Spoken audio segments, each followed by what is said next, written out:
Hello again, Ambassador Terry here with another What Are You Doing special Lumina Interfaces book launch series.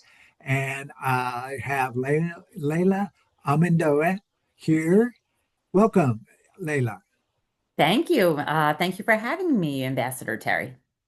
I'm excited to have you. And ladies and gentlemen, she's doing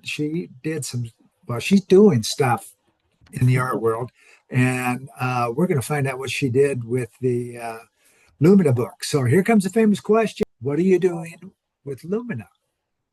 So it was a pleasure to be invited to write for the publication to provide my perspective on art and AI and copyright. It's an area that is constantly evolving. There are a lot of changes in intellectual property law, specifically copyright, and how laws in that area are being affected by emerging technologies like AI.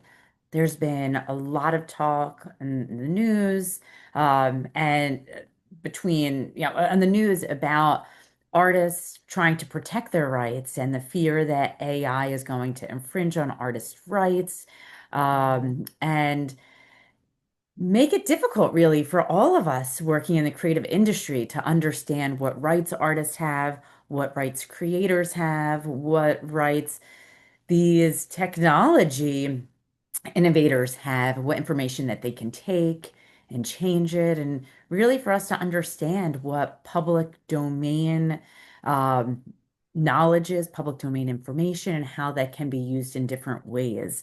And of course, whenever there are conflicts, disputes, and questions, then others get involved, like the US Copyright Office that has had to make determinations about AI and art, what can be protected, what can have a copyright. And for since the inception of copyright law, there's been this element of human creativity that's required.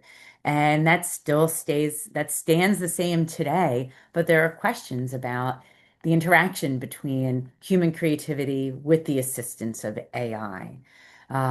And so, as the US Copyright Office made statements about human creativity, there have been a number of cases that have gone through the courts and many cases that are pending, whether it's for visual arts or for the written word, it's for text, for writers, whether it's for films.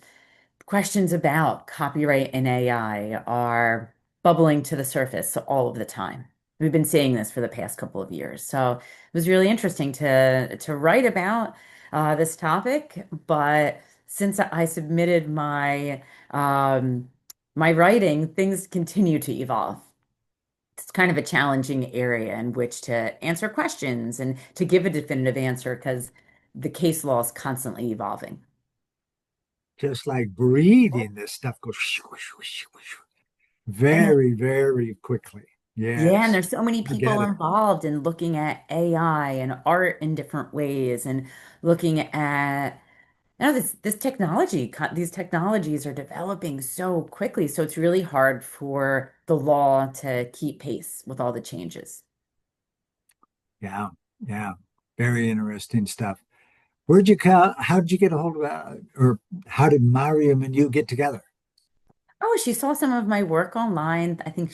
I think I can speak for her. She said, that I was doing interesting things in the area, and she was looking to speak with lawyers in the art world who are also looking at like changes in the art world and cutting edge technology and developing art forms. So she and I had some really great conversations, and then she invited me to get involved with some of her projects. Lovely, lovely. Thank you so much for being here today, Leila. That was just wonderful. And ladies and gentlemen, leave some comments down there. We like to hear what you think about what we just spoke about, Ms. Leila. Okay, so that's it for now. Thank you very much. Thank you, Bye. Ambassador Terry.